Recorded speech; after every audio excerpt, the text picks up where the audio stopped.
Bonjour François, bonjour Hicham, bonjour à tous. Merci de Bonjour. vous être connectés ce matin. Donc, on organise ce webinaire qui va durer 1 heure maximum, incluant les questions-réponses. Donc, j'ai le plaisir d'avoir à mes côtés donc François, qui est le CTO de T-Systems en France. Bonjour François. Bonjour à tous. Merci Christophe. Bienvenue dans ce webinaire. Qui présentera, François va venir en détail présenter la migration, tout ce qui est migration cloud, notamment la partie cloud assessment et comment procéder à l'immigration de son existant, y compris si vous êtes sur des infrastructures traditionnelles, et parlera également de Gaia X, voilà, l'Europe de la tech, avec un petit update sur Gaia X. Il y a eu pas mal de nouveautés, y compris hier. Il me semble avoir vu passer des communiqués de presse de l'institution. Donc, François pourra nous en parler un peu plus dans le détail. Et donc, Hicham, que vous voyez sûrement dans la liste, est là pour répondre à vos problèmes techniques et aussi répondre à toutes les questions dans le chat. Donc, n'hésitez pas à nous solliciter. Vous avez l'option chat pour poser vos questions, qu'elles soient de l'ordre technique ou sur la présentation. Et on abordera à la fin toutes les réponses aux questions que vous aurez posées. Première partie, stratégie Move to Cloud et Cloud Migration. Avant de vous parler de migration, je voulais, juste pour ceux qui ne nous connaissent pas suffisamment, revenir sur le groupe Deutsche Telekom et T-Systems très rapidement. Donc, T-Systems est une filiale de Deutsche Telekom, qui est un opérateur allemand, qui a atteint en 2020 un peu plus de 100 milliards d'euros de chiffre d'affaires. Donc, on a dépassé les 101 milliards plus précisément. Et donc, le groupe Deutsche Telekom a plusieurs branches et T-Systems fait partie de la branche entreprise qui s'adresse aux grandes et très grandes entreprises dans le monde entier, puisqu'on est présent dans une vingtaine de pays et on a plus de 28 000 collaborateurs pour servir nos clients. Chiffre d'affaires l'an dernier qui est de 4,2 milliards d'euros. Et donc, on a quatre briques principales dans les offres qu'on propose. La première, c'est la digitalisation, puisque notre cœur de métier, c'est d'accompagner les grandes entreprises dans leur transformation numérique. Un autre corps de l'activité, c'est tout ce qui est cloud et infrastructure, et c'est l'objet de ce webinaire. Puis, il y a la cybersécurité, puisque dans toutes nos offres, on propose à nos clients de sécuriser ce qu'on leur propose, mais aussi d'assurer la sécurité de l'ensemble du système d'information, de l'ensemble des datas pour les clients. Et donc ça, on peut le faire en partie ou dans l'intégralité. Et évidemment, la dernière brique étant la connectivité, notamment pour tout ce qui est Internet des objets, avec le développement de la 5G qui devient qui est de plus en plus important. Puisqu'on parle du cloud, un petit aperçu de notre portfolio qui se veut volontairement assez large, pour répondre aux attentes du marché et de nos clients. Donc, il y a une grosse quinzaine d'années, 16 ans, on a été un des pionniers dans les solutions de cloud computing. On parlait à l'époque de cloud privé uniquement, voire de on-premise. Donc, c'est toujours quelque chose qu'on propose parce qu'il y a des infrastructures qui restent en cloud privé ou aujourd'hui aussi en edge computing. Mais on est allé beaucoup plus loin puisqu'on propose aujourd'hui des services managés sur des solutions de cloud externalisé, de cloud public, avec les principaux acteurs du marché. Vous voyez ici Amazon, Microsoft Azure et Google Cloud. Donc, on propose là-dessus des services managés et unifiés et sécurisés sur ces différentes plateformes. Et on a aussi, évidemment, notre propre plateforme de cloud public européen qui s'appelle Open Telecom Cloud, en mode public, mais qui peut être aussi proposé en mode hybride. Et plus récemment, vous le voyez sur la droite, on a signé un partenariat avec OVH qui répond à aussi un certain nombre d'attentes, notamment sur le secteur public, mais pas que. Ce webinaire qu'on vous présente aujourd'hui vient dans la continuité de nombreux événements qui ont été organisés. Et le premier de l'année a eu lieu le 16 et 17 février, un événement digital qui était international, donc 100% en anglais.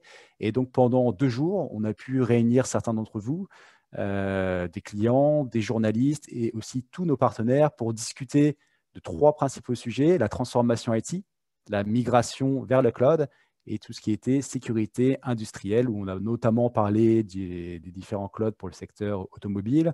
On a aussi parlé du développement de l'Europe de la tech avec Gaia X. Et aujourd'hui, justement, on va rentrer dans le détail de la migration vers le cloud et du projet Gaia X. Donc, on vous fait un Un petit résumé très, très rapide de cet événement. Cet événement, d'ailleurs, qui est toujours accessible en replay et qui a quand même réuni 1500 participants et tous nos top exécutifs étaient présents, y compris notre CEO Adèle El Saleh, mais aussi notre CTO Maxime Arens, qui est très impliqué dans le déploiement de GaiaX. La migration vers le cloud concerne-t-elle tout le monde ou que quelques petites entreprises? Ce qui est intéressant de voir, c'est que finalement, toutes les entreprises, quel que soit leur secteur d'activité, quelle que soit leur échelle, sont concernées.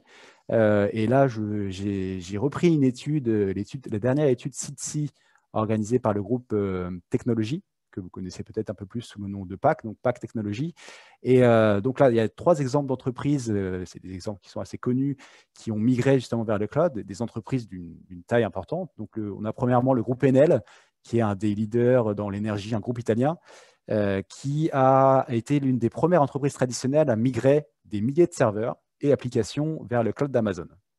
Ça, c'est l'exemple d'Enel. On a aussi Deutsche Bahn, qui par ailleurs est un client de T-Systems sur la partie intelligence artificielle, qui est donc une entreprise allemande dans le ferroviaire, qui a décidé de fermer énormément, quasiment l'intégralité de ses data centers pour migrer l'ensemble de son IT vers Amazon Web Services et Microsoft Azure. Et enfin, l'exemple de Malaysia Airlines, qui a opté pour une approche, lui, de cloud hybride, avec 80% de son environnement IT qui a été migré vers Azure. Vous pouvez retrouver tous ces exemples dans l'étude CITSI, mais là, c'était pour vous montrer que effectivement, la migration vers le cloud, et notamment le cloud public, concerne finalement toute entreprise, quelle que soit sa taille et secteur d'activité. Et finalement, les facteurs déclencheurs pour les migrations à grande échelle sont, premièrement, vous retrouvez tout ce qui est matériel obsolète, contrat d'outsourcing qui arrive à expiration, mais aussi une stratégie importante de consolidation des data centers au sein des entreprises. La flexibilité des coûts et les économies dans les opérations IT vont être les facteurs accélérateurs de cette migration. Et on a pu s'apercevoir que la crise du Covid a accéléré cette recherche d'économie et cette recherche de flexibilité dans les coûts. On va le voir juste après avec un chiffre d'un autre cabinet de conseil. Les points de vigilance sont de l'ordre de 3. Premièrement, la bonne nouvelle, c'est c'est un peu moins un point de vigilance, mais on voit que le cloud reste la plateforme, une plateforme très importante d'innovation pour les entreprises. Donc, les entreprises qui veulent être plus agiles, plus flexibles et accélérer leur transformation doivent s'appuyer sur des infrastructures qui elles-mêmes sont flexibles et agiles, d'où le cloud public. Et donc, les 2 points de vigilance mis en avant par le groupe Technologie, c'est premièrement, attention de ne pas tomber dans des solutions vendor locking, d'où l'importance des stratégies multi-cloud pour ne pas mettre tous ses œufs dans le même panier, tous ses œufs sur la même plateforme de cloud. Et la deuxième chose est de prendre en compte le coût global de la transformation. Donc, quand on parle de coût global, il y a d'abord la migration, l'opération une fois qu'on a migré, et aussi tout le consulting, tout le conseil qu'on peut avoir sur ces opérations. Parce que parfois, migrer l'ensemble de son infrastructure traditionnelle sur du cloud public, parfois c'est une bonne solution, mais parfois il est plus intéressant d'aller sur une solution de cloud hybride. Donc, il faut bien anticiper tous les coûts qui seront associés. Et donc, le chiffre dont je parlais, c'est que quand on regarde les perspectives IDC cette fois-ci, de l'impact de la crise du Covid sur l'organisation IT à long terme, on voit que les entreprises finalement ont décidé d'être encore plus agressives sur le cloud qu'elles ne l'étaient précédemment. Donc, finalement, le Covid a été un facteur accélérateur supplémentaire dans cette migration vers le cloud, y compris le cloud public. Je vais laisser la parole à François, mais avant cela, on a 2 petits sondages à réaliser pendant le webinaire. Donc, le premier, par rapport à le multi-cloud, donc je vous lis la question. Question anonyme, hein, donc répondez vraiment de façon très, très libre. Je vous laisse 1 minute pour répondre à la question suivante. Avez-vous déjà mis en place une architecture multi-cloud dans votre entreprise? 4 réponses. Oui, non, c'est en cours ou je ne sais pas par où commencer. Et si c'est la dernière option, vous êtes au bon endroit. On va pouvoir rentrer un peu plus dans le détail et c'est en cours aussi, puisqu'il y a toujours des façons d'optimiser. On laisse encore une dizaine 10-15 secondes, on donne déjà pas mal de réponses. Hop, Hicham, je te laisse partager les résultats. Donc, nous voyons qu'à la majorité d'entre vous, puisque 57% ont déjà mis en place une architecture multi-cloud, ce qui n'est finalement pas une énorme surprise quand on regarde les chiffres présentés par les analystes du nombre d'entreprises qui sont déjà sur ce type d'architecture. 29% n'y sont pas encore passés et 14% c'est en cours, donc prochainement. Merci Issam, je te laisse fermer le sondage et je laisse la parole à François qui, pendant une petite demi-heure, va justement rentrer beaucoup plus dans le détail des stratégies de migration cloud. À toi, François. Merci Christophe. Donc effectivement, on va parler migration et en particulier autour d'un asset de T-Systems pour ses clients qui s'appelle le Cloud Migration Framework. Mais auparavant, voilà, on va revenir un tout petit peu sur effectivement ces notions d'hybride et de multi-cloud pour rappeler au travers de ces chiffres d'études qui sont relativement récentes, mais combien à la fois on a finalement une accélération de l'arrivée du cloud public. On voit les chiffres très importants de la croissance au niveau mondial, mais en même temps, on voit, contrairement à ce qu'on aurait pu imaginer il y a quelques années, une accélération moindre, mais réelle, des aspects cloud privés, d'où la nécessité effectivement de mettre en place des architectures qui soient vraiment multi et hybrides, que ce soit donc au travers des hyperscalers ou des clouds européens, mais aussi bien sûr de trouver les bons fournisseurs de cloud privés, alors que ce soit des clouds on-premise ou des clouds externalisés comme ceux que peut proposer T-Systems.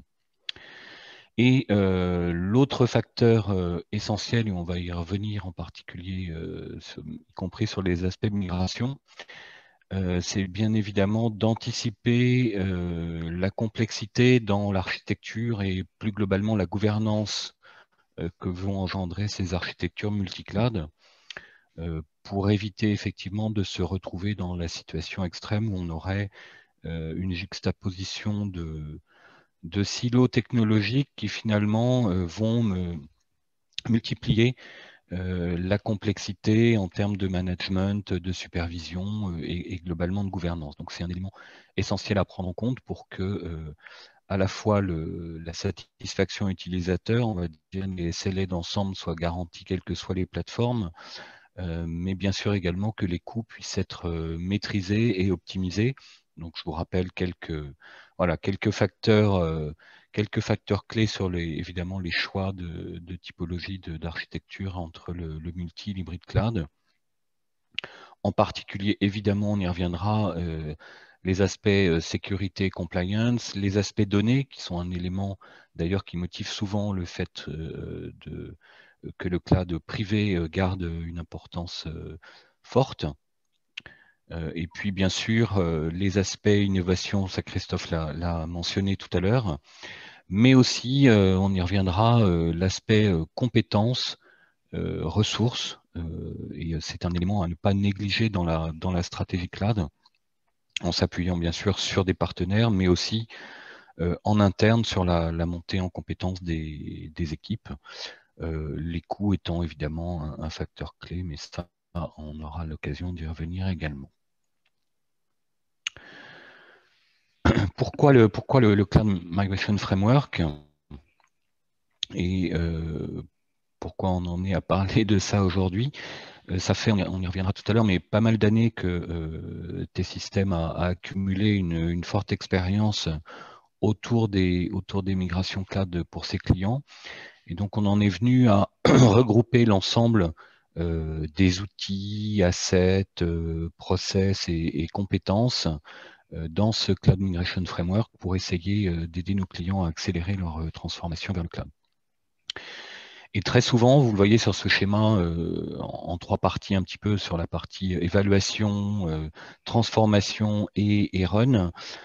Très souvent, on constate que beaucoup de nos clients ou de prospects se concentrent sur la problématique centrale qui est l'aspect migration en elle-même, compte tenu des difficultés techniques et des besoins importants autour de cette migration.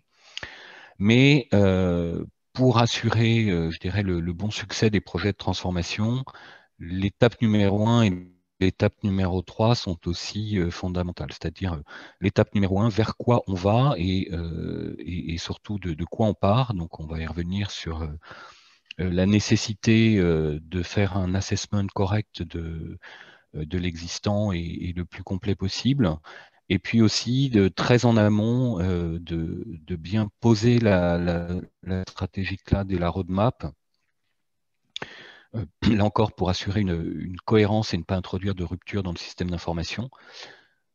Et puis, sur l'aspect, donc ça c'est l'aspect amont, et sur l'aspect aval, qui est là non plus à ne pas négliger, c'est comment finalement, post-migration, toutes ces applications transformées ou migrées vont être opérées et comment est-ce qu'on s'assure d'avoir, soit en interne, soit à travers d'un partenaire comme T-Systems, mais un management correct des services cloud, que ce soit au niveau de l'infrastructure de PIAS ou même de services PaaS.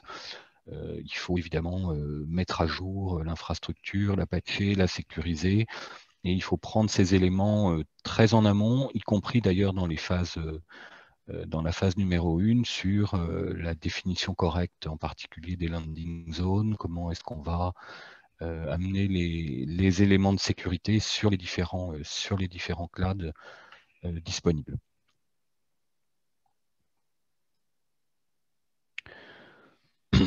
Pourquoi, bien sûr, le cloud est important dans la transformation numérique qui est encore, Christophe le mentionnait, accélérée par la crise du Covid.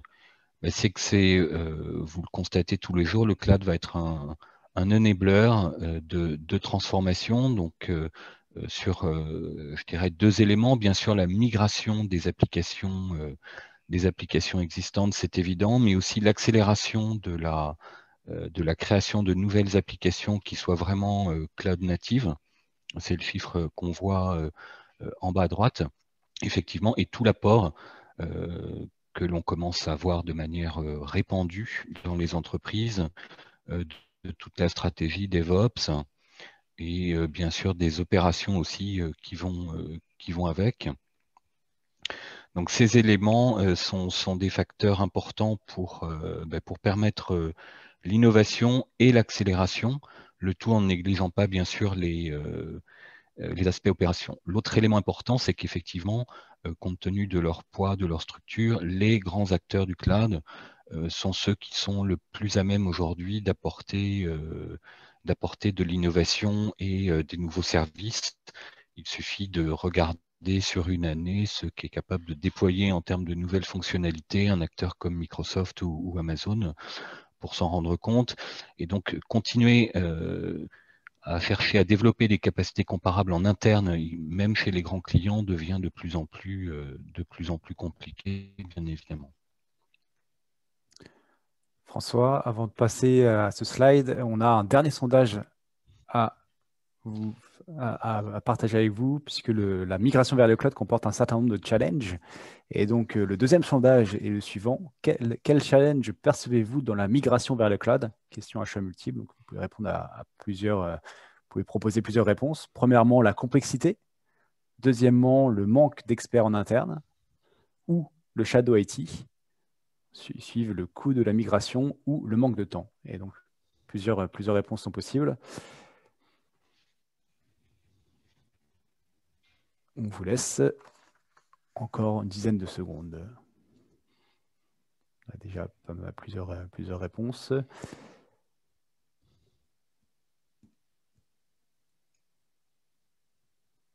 Très bien. Hicham, si tu peux partager les résultats, s'il te plaît.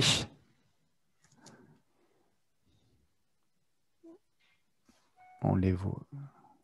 Voilà. Les résultats apparaissent. Donc, si on les analyse très rapidement, mais je pense que François, tu vas rentrer un peu dans le détail justement des différentes challenges, on voit en grande majorité, c'est la complexité. Donc, effectivement, il peut être complexe quand on a une architecture déjà en place de migrer l'ensemble de ces solutions vers du cloud, hein. C'est évidemment plus simple lorsqu'on part de zéro.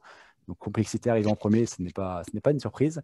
Manque d'experts en interne, évidemment, aussi. C'est souvent pour ça qu'on se fait accompagner de conseils parce qu'on n'a pas forcément toute l'expertise pour aller migrer sur une plateforme ou une autre et sécuriser l'ensemble. Et on voit en troisième le coût de la migration qui peut être un challenge. Et donc, à voir si effectivement c'est coûteux ou c'est plutôt la façon dont vous défendez ce coût auprès de la direction générale. Mais en tout cas, effectivement, le coût semble aussi être pris en compte.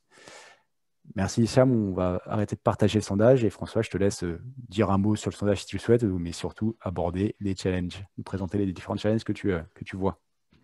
Oui, oui, effectivement, on va revenir sur ces différents éléments.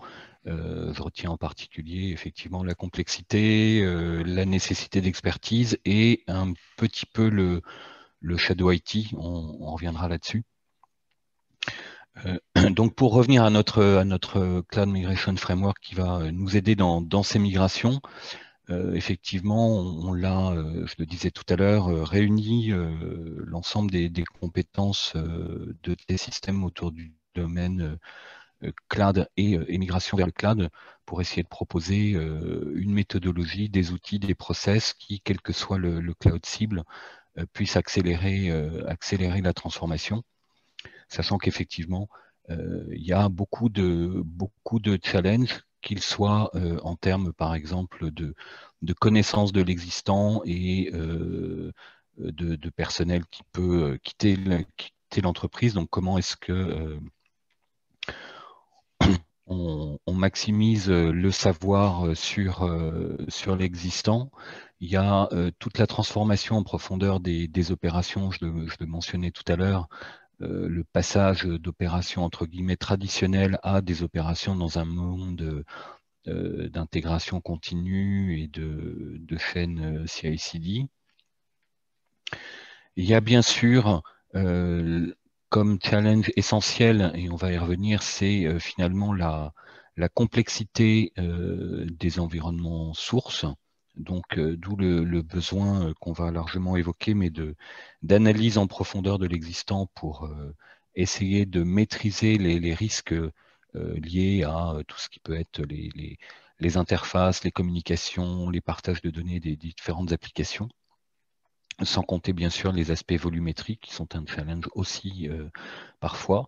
Le tout dans un environnement où il y a une très forte pression, et ça rejoint un petit peu l'aspect shadow IT que vous mentionniez dans le sondage, une très forte pression du business pour aller vite et déployer des nouvelles applications ou des nouveaux services sans forcément, et c'est un challenge pour les DSI, attendre que, je dirais, l'équipe méthode, outils, sécurité ait mis en place tous les process et les méthodologies pour ce faire. Donc ça, c'est effectivement à la fois un challenge et un risque par rapport à ces différents éléments. Donc c'est pour ça, on va venir au contenu du framework, mais voilà, qu'on l'a mis en place. Je reviens rapidement sur, je dirais, des choses qui sont bien sûr connues, mais sur les différentes méthodes ou façons de transformer des applications pour aller vers le cloud. C'est évidemment partir la plupart du temps d'applications qui sont on-premise, qui sont donc contenues dans un data center en interne de l'entreprise. Alors certaines vont avoir vocation à y rester, mais sinon, évidemment, c'est bien sûr le plus simple de partir dans une stratégie de rehosting ou de relocation, plutôt dans une approche IaaS, pour essayer de tirer parti, en tout cas des économies que peuvent dans un premier temps générer le cloud public en particulier. Et là, on verra tout à l'heure, mais il y a effectivement en particulier au niveau financier des risques à anticiper et une stratégie fine à mettre en place autour en particulier de la gestion des sauvegardes, de l'outbound transfert, de tous les coûts entre guillemets cachés qui ne sont pas la pure consommation de ressources de compute ou de storage liées à l'application. Bien sûr, on peut aussi, et c'est de plus en plus la tendance, aller vers un replatforming complet pour tirer mieux parti des solutions et des services du cloud public. Ça peut être des stratégies partielles aussi d'externalisation de bases de données et de passage en mode pass, par exemple, sur l'aspect GBD. Et puis, le dernier élément qu'on voit donc monter en puissance, c'est bien sûr l'aspect transformation et refactoring de l'application pour aller de plus en plus vers des solutions cloud natives, des solutions par exemple container-based, et puis ce qui arrive comme tendance aussi, c'est à s'affranchir carrément des solutions de virtualisation, et puisqu'on voit apparaître aujourd'hui des solutions de cloud basées uniquement sur du container on top de bare metal pour essayer de gagner là encore en agilité. Donc pour résumer, et vous connaissez tous bien sûr le modèle des 6 R du Gartner. Donc l'idée c'est juste de le rappeler ici et on reviendra très en détail là tout de suite sur la partie Cloud Assessment. Je dirais, on voit les différentes options telles que par exemple la transformation vers une solution SaaS, de dire voilà, mon application est obsolète et je trouve via un repurchase une solution ad hoc. L'application, elle peut bien sûr rester telle qu'elle est, elle peut être mise en retraite, entre guillemets, et puis on va retrouver nos rehost, replatform et refactor. Et c'est là où le Cloud Migration Framework va intervenir effectivement sur les aspects de transformation et de migration vers les différents cloud providers. On aurait pu rajouter notre Open Telecom Cloud, mais on voit les grands acteurs et hyperscalers du marché. Comme je le disais tout à l'heure, on se concentre souvent beaucoup sur, je dirais, la modernisation et l'optimisation telle que à gauche du schéma. Pardon. Mais il y a 2 éléments essentiels à retenir, en tout cas de l'expérience qu'on a pu avoir des grandes migrations. C'est effectivement l'anticipation et l'industrialisation des opérations, et puis plus globalement les aspects gouvernance, donc qui vont aller à la fois, je le disais tout à l'heure, mais en amont sur la stratégie et en aval, y compris sur les aspects FinOps.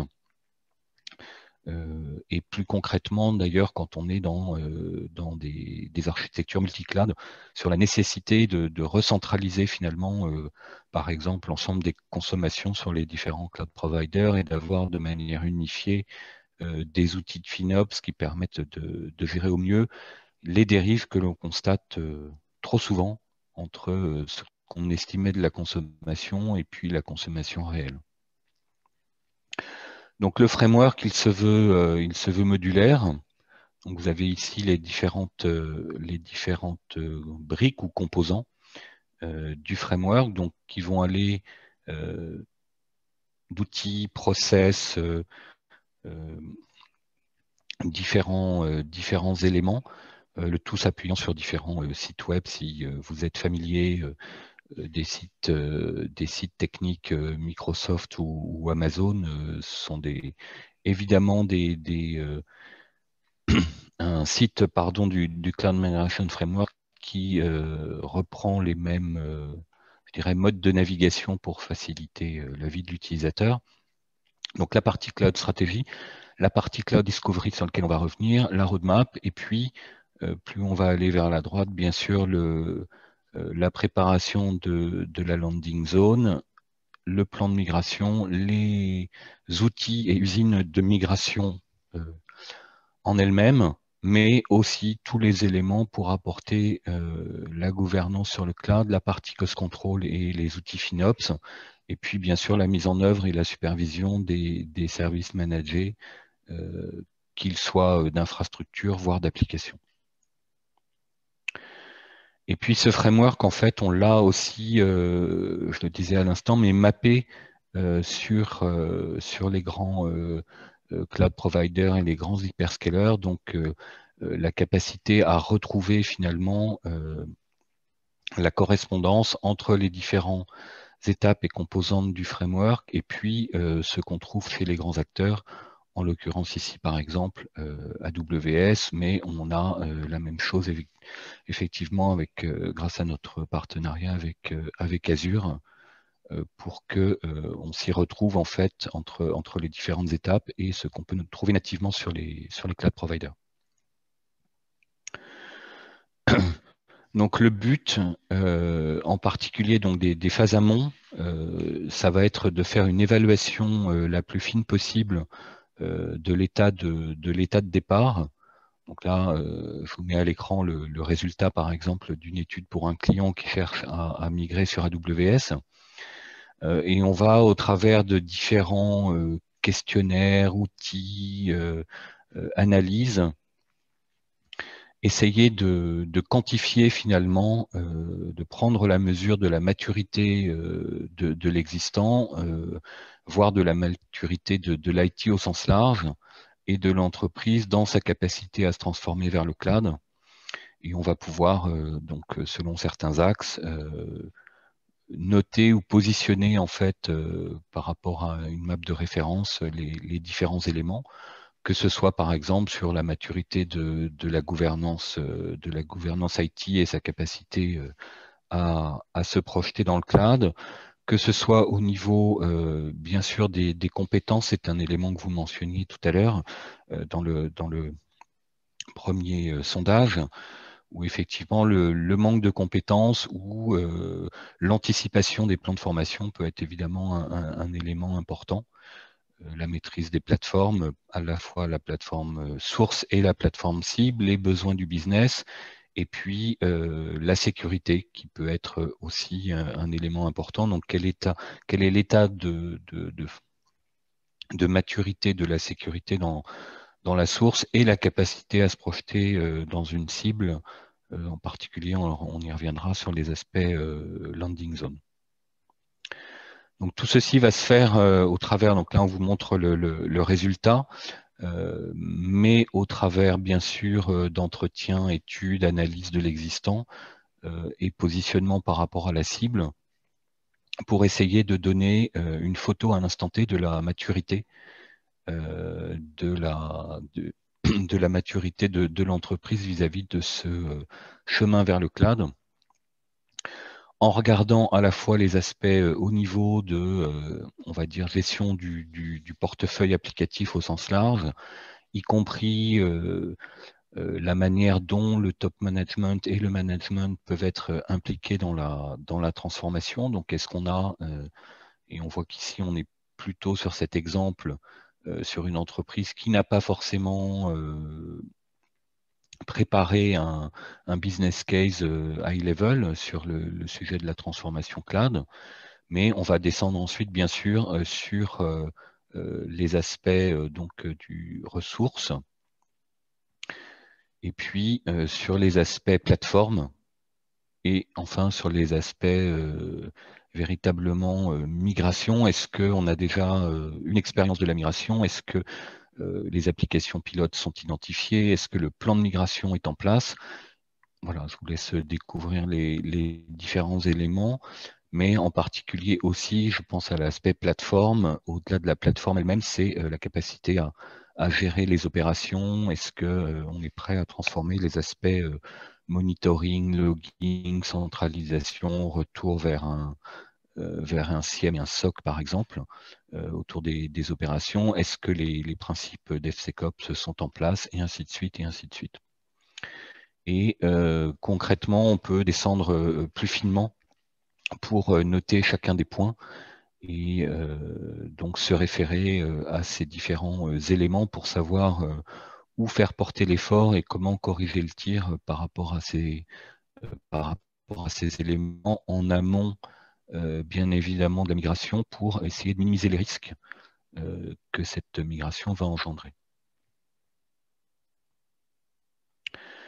Le but étant d'arriver le plus rapidement possible, mais de la manière la plus safe possible, à la mise en place d'un plan d'adoption, bien sûr, qui peut se dérouler en sprint agile, mais qui doit essayer de résoudre un certain nombre de complexités et d'anticipation pour que la migration elle-même, qui est finalement juste l'aspect, on va dire entre guillemets, Migration Factory ici, puisse se passer le mieux possible.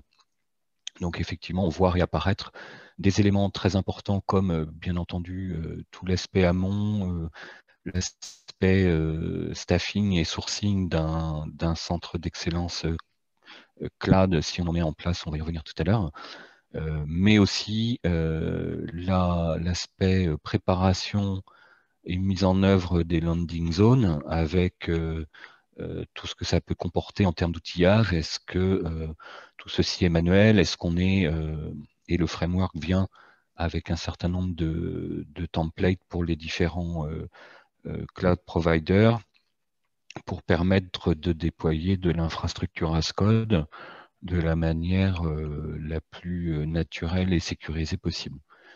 C'est bien sûr la mise en place de tout le tooling de migration, mais c'est aussi sur l'aspect opération, la mise en place de l'operation model cible, et aussi bien sûr évidemment son test au travers des différentes applications qui vont être migrées. Donc beaucoup de travail à faire pour aboutir à cette planification, et évidemment chaque élément que je mentionnais à l'instant est quasiment presque un sous-projet avec des entrées, avec des objectifs précis, avec un calendrier et des résultats à atteindre avant de pouvoir véritablement rentrer dans la phase de migration elle-même, qui n'est, malgré sa complexité, mais qu'une partie de ce tout qui doit être, on doit passer par ces différentes étapes si on veut qu'effectivement on ait à la cible un succès et une bonne maîtrise à la fois des environnements, des coûts et des opérations. Et c'est pour ça que la plupart du temps, avec nos grands clients, ce qu'on propose comme mise en place et comme dispositif, c'est la création d'un centre d'excellence, d'un Cloud Center of Excellence, qui va être donc en partie staffé et managé par des équipes T-Systems, mais qui va prendre en compte aussi bien sûr les équipes du client, mais aussi les équipes de partenaires, par exemple, que ce soit les partenaires cloud providers ou d'autres qui peuvent intervenir. Donc l'idée, c'est véritablement d'organiser la gouvernance et le travail de l'ensemble de ces équipes pour que ça se fasse à la fois en bonne intelligence et puis qu'on puisse accélérer et réduire les coûts par la mise en œuvre de cette centralisation de ressources, de gestion des risques en particulier, et de suivi de planning.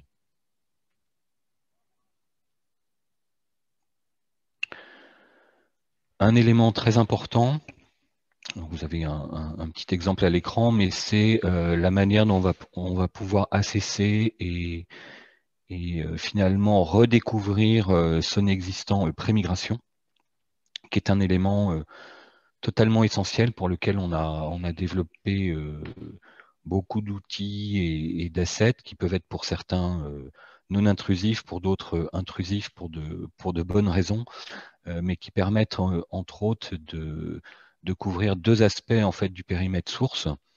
Bien sûr, la plupart du temps, on connaît son périmètre applicatif, je dirais, de manière statique, évidemment, de manière dynamique, de temps en temps, un petit peu moins. Et donc, pour être certain de minimiser les risques de la migration, il faut s'assurer que l'on ait 100% des dépendances interapplicatives, par exemple, des dépendances vis-à-vis de bases de données, de composants tiers, de découvrir ou de redécouvrir et et de matérialiser l'ensemble des interfaces de toutes les communications réseau des applications.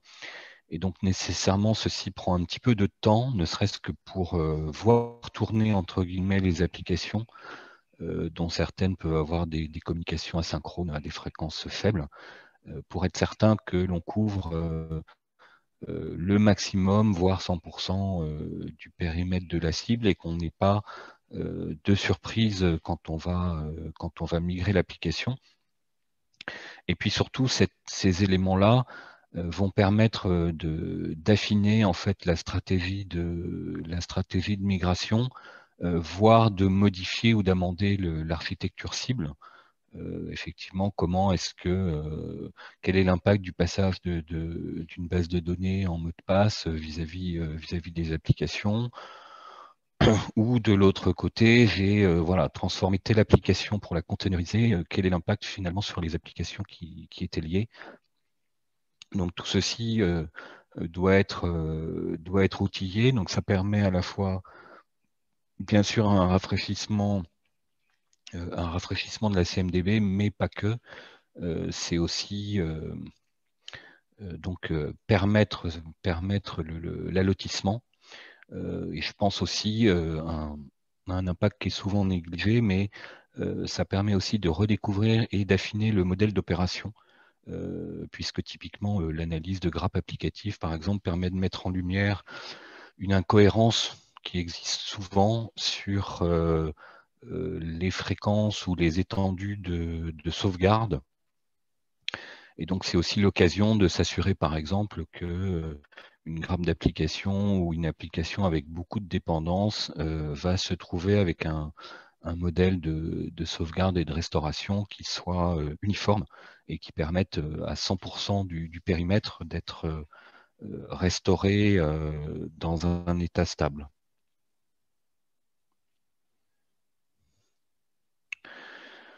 Le but des outils, on n'a pas mis de planche sur le sujet, mais le but des outils, c'est aussi de permettre une première évaluation en fait du coût de run dans la cible. Donc on s'appuie sur beaucoup d'outils partenaires dans le framework pour faire cette évaluation. Donc c'est la capacité de dire que telle application qui est aujourd'hui composée de on va dire 2 instances de base de données, de 5 machines virtuelles, qui a tant de composants de tel type, et bien dans un modèle cible sur Azure ou sur Amazon, voilà concrètement le type de machine nécessaire et voilà le coût de run évalué pour cette application. Et donc en concaténant et en agrégeant les différents éléments qu'on va découvrir, on a la capacité à faire un premier business case high level qui va permettre de vérifier hors coût de migration, mais la rentabilité finalement à la cible et d'évaluer le TCO de la solution post-migration. Je le disais tout à l'heure, un des éléments importants aussi, c'est la manière dont on va organiser les landing zones, la manière dont on va organiser, je dirais, les différents tenants. On voit des clients aujourd'hui qui, pour différentes raisons, au départ de souhait de sécurité, de cloisonnement, vont même jusqu'à vouloir un tenant par application. Et puis d'autres qui, au contraire, gèrent un tenant qui couvre l'intégralité des applications qu'ils ont pu migrer dans un cloud public. Donc il y a tout un travail à faire effectivement d'architecture, mais à la fois high level et low level pour déterminer quelle va être la bonne stratégie, le bon nombre de tenants et pour chaque landing zone de préparer les éléments en particulier de sécurité, d'administration, de monitoring pour faciliter l'intégration des environnements cibles. Donc un petit exemple, par exemple, sur une application avec une base de données SQL transformée vers Azure, avec donc la reprise de toutes les toutes les hypothèses, de transformation, et y compris le sizing. Voilà, c'est évidemment, j'espère tenir le temps qui m'est imparti, mais une vue très, évidemment, je le regrette, parcellaire de ce que peut être un framework, qui n'est pas une chose forcément facile à décrire. Donc le mieux, c'est évidemment de venir l'utiliser au travers de tes systèmes, et d'utiliser les compétences de nos plus de 3000 architectes et experts sur le sujet.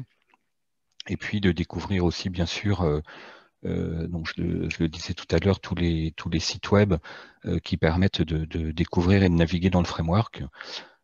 Voilà, donc j'espère vous avoir donné envie d'en savoir plus, en tout cas sur ce bel outil et sur ses différents composants. Merci François. On a reçu quelques questions. On va y répondre dans 5 grosses minutes, notamment par rapport à une question sur du déploiement de cloud à l'échelle. On a aussi une question sur les clouds verticaux. Donc, on va accélérer sur la partie GaiaX, mais c'était quand même important qu'on puisse en parler. Le projet GaiaX, vous le savez très certainement, a été lancé maintenant en juin 2020. Il s'agit d'une initiative franco-allemande à dimension européenne, et T-Systems Deutsche Telekom fait partie des 22 membres fondateurs, 11 Allemands, 11 Français à l'origine. Et depuis, l'initiative a pris de l'ampleur, puisque au 31 mars, 212 nouveaux membres ont été intégrés à GaiaX, après une validation évidemment par le conseil d'administration. Donc l'initiative commence à être très visible par les entreprises et par aussi nos clients. Question qu'on se pose, qui est souvent posée, c'est: est-ce que cette initiative a-t-elle pour mission de construire un cloud européen? La réponse est non.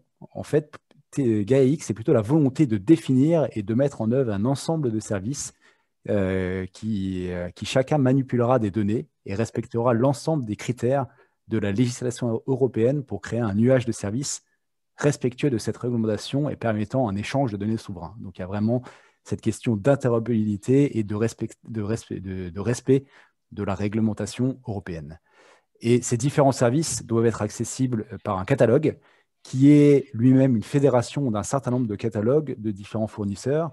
Et les utilisateurs finaux doivent avoir une complète transparence et traçabilité sur la définition, la mise en œuvre et l'utilisation de ces différents services. Et ces différents services vont évidemment s'appuyer sur un écosystème d'infrastructures fournies par différents providers, dont T-Systems Deutsche Telekom fait partie. Et donc, il y a plusieurs projets qui sont proposés dans le cadre de cette association. Et donc, la création finalement de cette valeur numérique à l'échelle européenne nécessite 2 éléments. C'est les 2 éléments principaux. Premièrement, une souveraineté technologique et une souveraineté des données. Ça ne signifie pas qu'on exclut l'utilisation de services ou de partenaires qui ne sont pas d'origine européenne, mais la souveraineté des données, c'est aussi maîtriser en termes de traçabilité qui accède à quoi, quand, comment et dans quel but et pour combien de temps. Donc l'important, c'est vraiment qu'on puisse avoir une totale transparence dans ce qui est fait des données, d'où la notion de souveraineté de ces données. Et donc, on va utiliser au maximum une fédération de services permettant aux acteurs européens de créer des services de haut niveau qu'on qualifie souvent à l'état de l'art. François, je te laisse approfondir avant de prendre mes questions. Oui, tout à fait. Donc, effectivement, bon, juste rappeler, tu l'as dit, le fait que ce soit une initiative germano-française, et je le mets bien dans ce sens-là, au départ, mais qu'effectivement, depuis les 22 membres fondateurs, donc le nombre de participants a fortement augmenté, et puis on a vu la création dans les différents pays des différents éléments de structure pour arriver à la constitution de data hubs nationaux et voire verticaux, puisque l'idée c'est de réussir à fédérer des acteurs dans des industries particulières, par exemple, pour servir les différents use cases autour de l'agriculture, de l'énergie, voilà, des grands éléments de la vie du pays. Et donc, effectivement, on devrait voir d'ici la fin de l'année, en fait, l'accréditation, entre guillemets, des premiers services, ou en tout cas les certificats de conformité des premiers services disponibles sur GaiaX. Et ça n'est évidemment que le début, puisqu'on a une montée en puissance très forte des différents acteurs. En parallèle, évidemment, les travaux continuent. Les travaux d'architecture technique, de définition des normes et standards, pour lesquels T-Systems est un acteur partie prenante, puisque, et le groupe de Télécom au sens large, puisque sur les rédacteurs des spécifications d'architecture technique, je crois de mémoire qu'on avait 9 membres du groupe sur à peu près une trentaine de rédacteurs.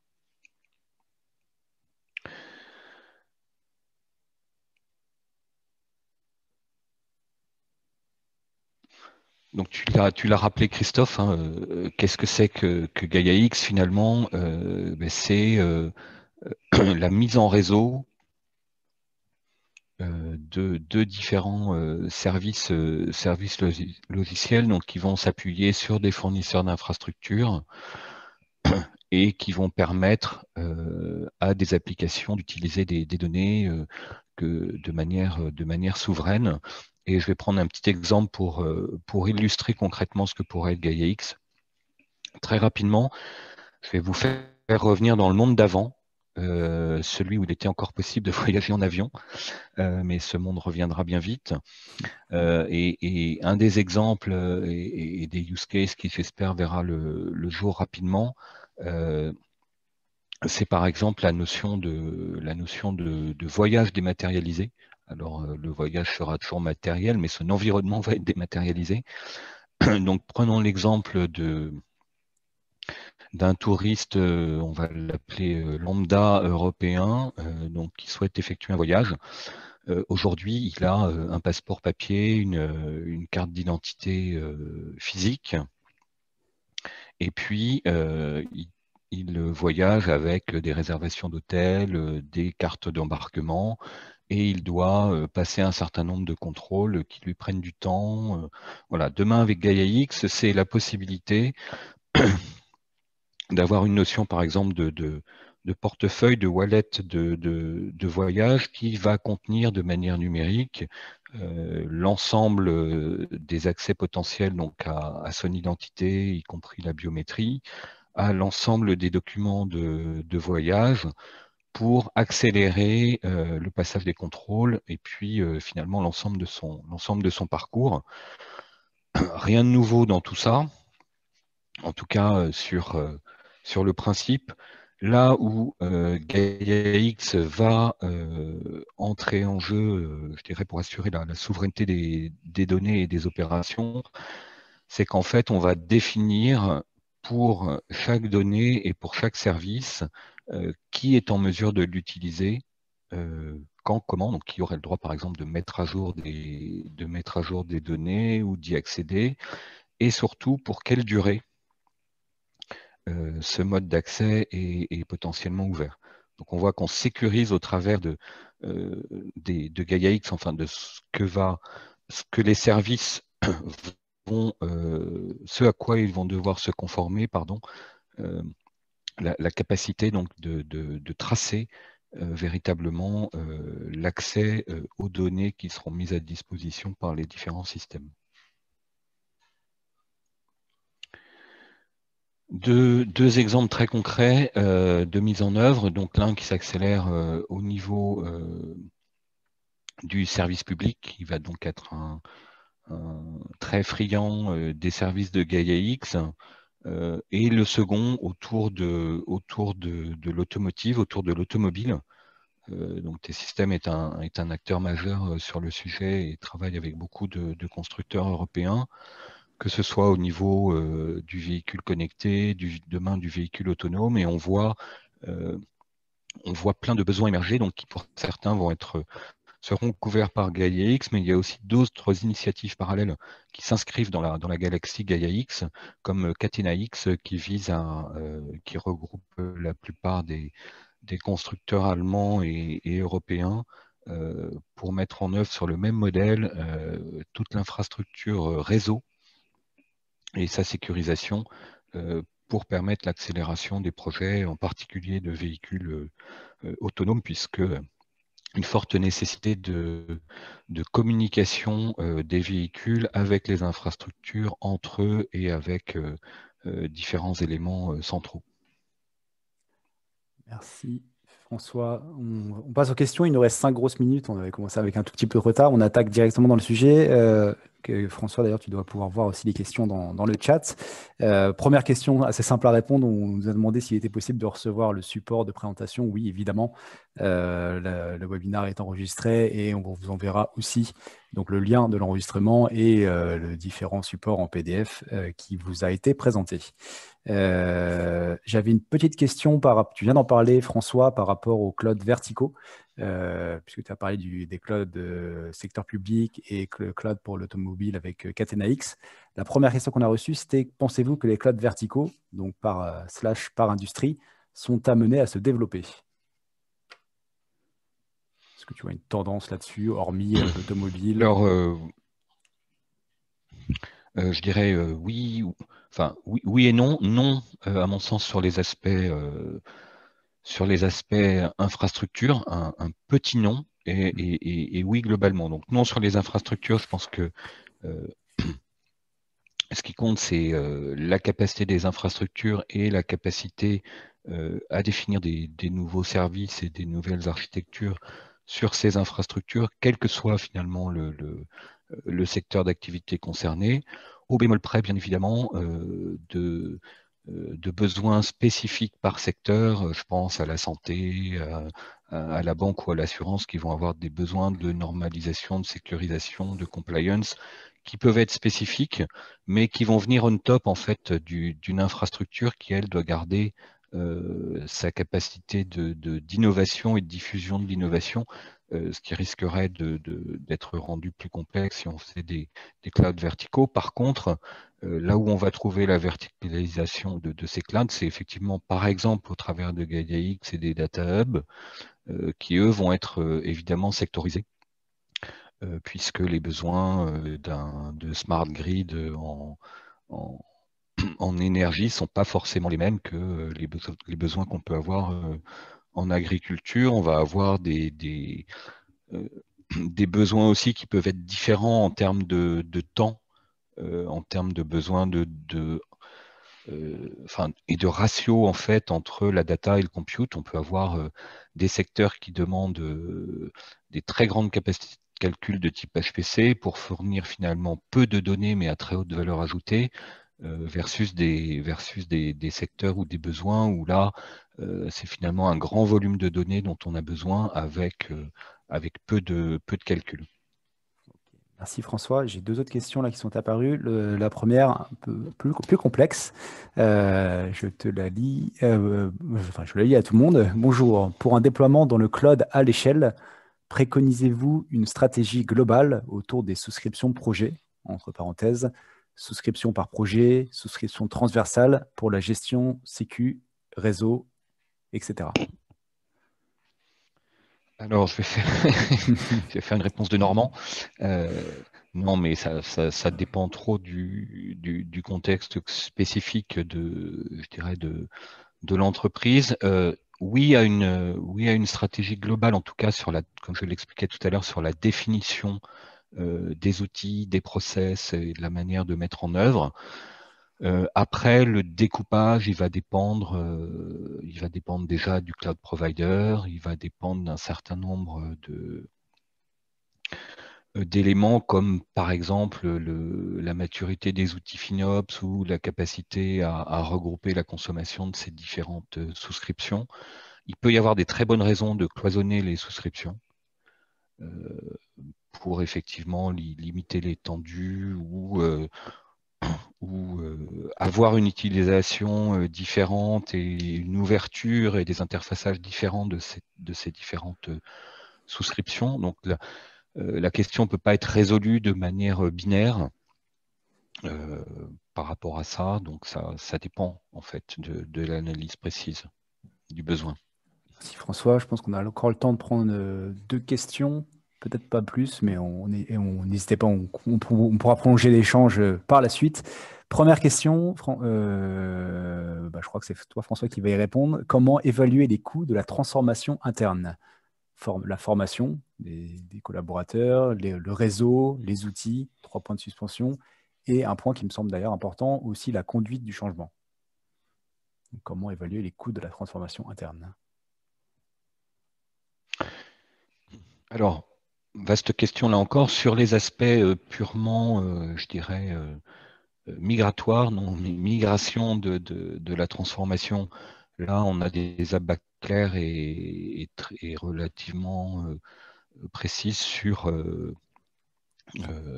l'utilisation le besoin d'utilisation de ressources internes de l'entreprise. Effectivement, au-delà, il faut, dans un premier temps, l'état des lieux. Donc, on a là aussi la capacité à dire, voilà, pour telle volumétrie d'opération, il faut évidemment tant de personnes et voilà la typologie des profils nécessaires de la même manière sur l'aspect développement. Ensuite, ça peut se traduire même en combien est-il souhaitable d'avoir de personnel, par exemple, certifié avec tel niveau de certification sur Azure ou sur AWS. Pour autant, on ne sait pas d'où on part, donc il faut une analyse de l'existant et faire un état des lieux finalement des compétences au départ pour pouvoir évaluer le budget concernant la transformation des équipes et leur formation. Très bien. Et donc, on prend une dernière question. On revient sur Gaia X. Et donc, la question est la suivante. La cible d'un premier service basé sur Gaia X est prévue pour quelle date? Point d'interrogation, 2023, 2024 ou autre date. Bon, il y a déjà pas mal de projets qui sont en cours pour justement arriver à des offres commerciales. On en fait notamment partie. On travaille avec des acteurs pour lancer des choses concrètes. Je ne sais pas s'il y a des dates qui sont déjà prévues. François, normalement, c'est ce qu'on disait tout à l'heure.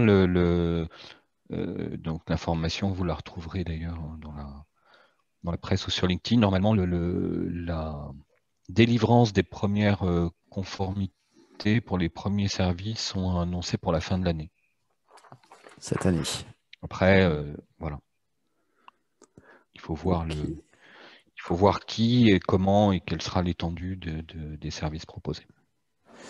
Et on avait une question aussi sur Gaia X, c'est pour ça que je me permets de la poser, c'est est-ce que les acteurs US s'intéressent à Gaia X et est-ce qu'ils ont la possibilité de rejoindre l'initiative? La réponse est que oui, puisque Gaia X, on n'est pas dans une démarche d'exclure, mais plutôt d'interopérabilité.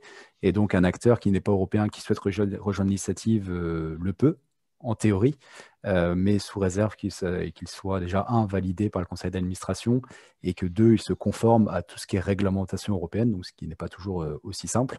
Et par ailleurs, par contre, les acteurs non européens ne peuvent pas faire partie du conseil d'administration de l'association.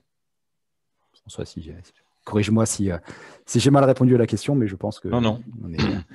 C'est la réponse officielle et réelle par rapport à ces acteurs qui sont tout intéressés le monde par est bienvenu l'initiative. dans la mesure où chacun respectera et chaque service fourni respectera les normes et standards de Gaia X et les impératifs en termes de souveraineté.